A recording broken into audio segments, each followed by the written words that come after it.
రైట్గా వెలుగు దినపత్రికలో ఉన్నటువంటి వార్తల్ని ఒకసారి చూద్దాం. వర్మ వర్సెస్ రేఖ, ఢిల్లీ సీఎం ఎవరు? ఇవాళ బీజేపీ మీటింగ్లో ఎన్నిక, రేపు రామ్లీలా మైదాన్లో ప్రమాణం.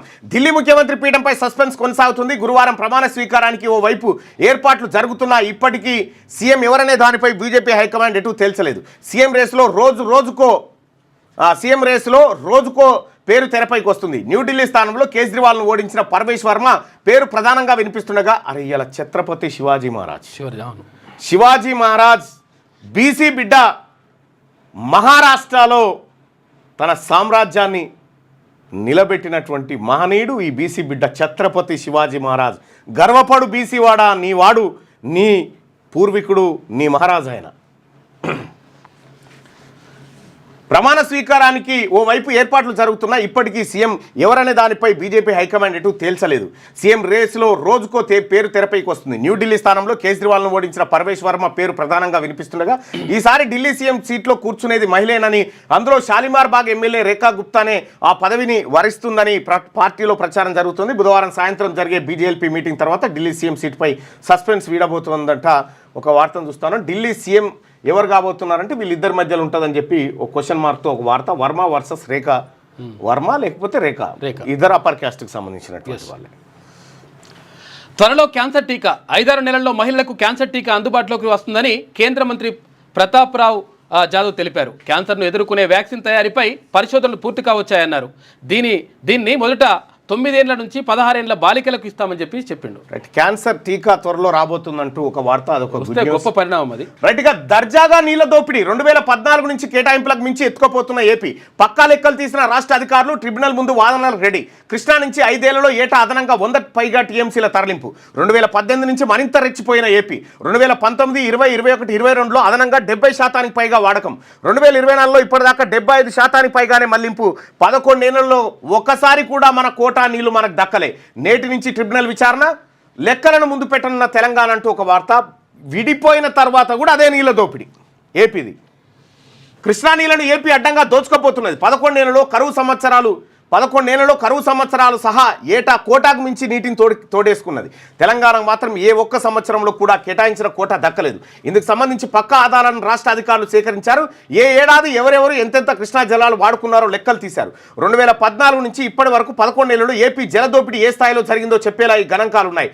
గంపగుత్తగా 2 రాష్ట్రాలకు 811 టీఎంసీలను కేటాయిస్తే అందులో ఆంధ్రప్రదేశ్కు 512 టీఎంసీలు, తెలంగాణకు 299 టీఎంసీల చొప్పున అలకేట్ చేశారు. ఈ 299కు ఒప్పుకొని వచ్చిందే కేసీఆర్. అది కానీ ఏపీ మాత్రం ఏటా తన కోటాకు మించి నీళ్లను ఎత్తుకెళ్లింది. తెలంగాణ రాష్ట్రం ఏర్పడిన 2014 నుంచే ఈ జలదోపిడీ మొదలైంది. ఆ తర్వాత రాను మరింత పెరిగింది. 5 వాటర్ ఇయర్లలో అయితే ఏటా 620 టీఎంసీల కన్నా ఎక్కువ నీళ్లను దొడ్డిదారిన ఏపీ తరలించకపోయింది. కేటాయించిన 512 టీఎంసీల కంటే అదనంగా 100 నుంచి 170 టీఎంసీల దాకా తీసుకుపోయింది. ఏపీ దోపిడీపై తెలంగాణ ఇరిగేషన్ అధికారులు ఎప్పటికప్పుడు కృష్ణా బోర్డుకు ఫిర్యాదు చేసినా ఆ రాష్ట్రాన్ని బోర్డు కంట్రోల్ చేయలేకపోతా ఉంది. నీళ్ల దోపిడీ యథేచ్ఛగా సాగుతూ ఉంది. ఏపీ నీళ్ల దోపిడీ తెలంగాణకు అన్యాయం చేస్తూ ఉందనేది ఈ వార్తలో ఉన్నటువంటి సారాంశం. తెలంగాణ ఉద్యమం పుట్టినటువంటి ప్రధాన అంశాల్లో నీళ్ళు ఒకటి. ఫస్ట్ది నీళ్లు, నిధులు, నియామకాలు. నీళ్ళే ఫస్ట్. ఈ నీళ్లు సరే. ఇప్పుడు తెలంగాణ జలాల్లో తెలంగాణకు దక్కాల్సిన వాటా ఏపీ ఎత్తుకపోతుందని చెప్పి మనం ఒకటి అనుకుంటున్నాం కదా. సో బడ్జెట్ కేటాయింపుల విషయంలో కూడా బీసీ, ఎస్సీ, ఎస్టీలకు దక్కాల్సినటువంటి బడ్జెట్ కేటాయింపులు ఎవరు ఎత్తుకపోతున్నారు అనేది ఒకసారి చూద్దాం. రైట్, ఇక్కడ budget allocation for OBC, SC, ST.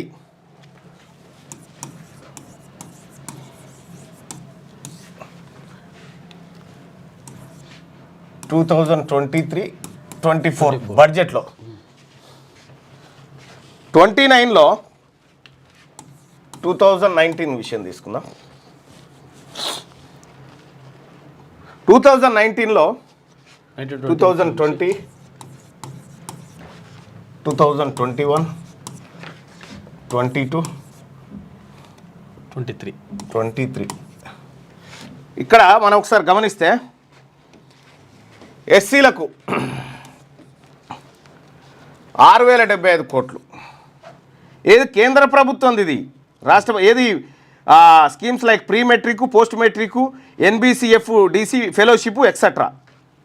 6075 కోట్లు ఎస్సీలకు, ఎస్టీలకు 6847 కోట్లు, బీసీలకు వచ్చేసి 1783 కోట్లు. ఇక ఇక్కడ ఆర్జీఎన్ఎఫ్ అవి ఉంటాయి అన్ని. వీళ్ళకి ఏం లేవు. ఆ తర్వాత 115 కోట్లు 5472 1507 1507. ఇక 2021 చూసుకుంటే 2021 21-22లో 7,807 ఎస్టీలకు 6,126 ఓబీసీలకు 1,780.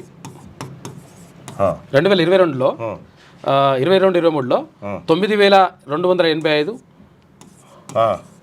8,406 1,773.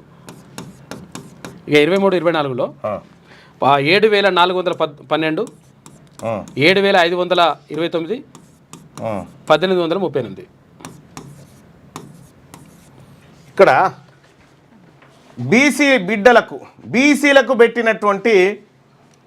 బీసీలకు పెట్టిన ఖర్చు చూడుర్రి. బడ్జెట్ కేటాయింపుల్లో కేంద్రంలో కూడా ఎస్సీలకు స్కాలర్షిప్ల కోసము తర్వాత ఇతర ఫెలోషిప్ల కోసం గింత ఖర్చు పెడితే బీసీలకు 1,783 కోట్లు, ఎస్సీలకు ఇంత, అప్పర్ కాస్ట్కు ఇక విపరీతంగా పెట్టుకోరు. మామూలుగా సో బీసీల జనాభా ఎంత, బీసీలకు దక్కుతుంది ఎంత. మరి ఏపీ నీళ్ళు ఎత్తుకపోతుందని మరి ఈ నిధులు ఎవరు ఎత్తుకపోతా ఉన్నారు? 60% ఉన్న జనాభాకు 100 కోట్ల 60% ఉన్న జనాభాకు 1,500 కోట్లు. ఎంత 140 కోట్ల 60% అంటే ఇగో ఇవి. అయితే ఇక్కడ అనిల్ అంబానీకి నాకున్న సమాచారం ప్రకారం అనిల్ అంబానీ ఉన్నాడు కదా, ఈయన 49,000 కోట్లు ఏమో అప్పు చేసిండు బ్యాంకులలో. 49,000 కోట్లు ఏమో అప్పు చేసిండు.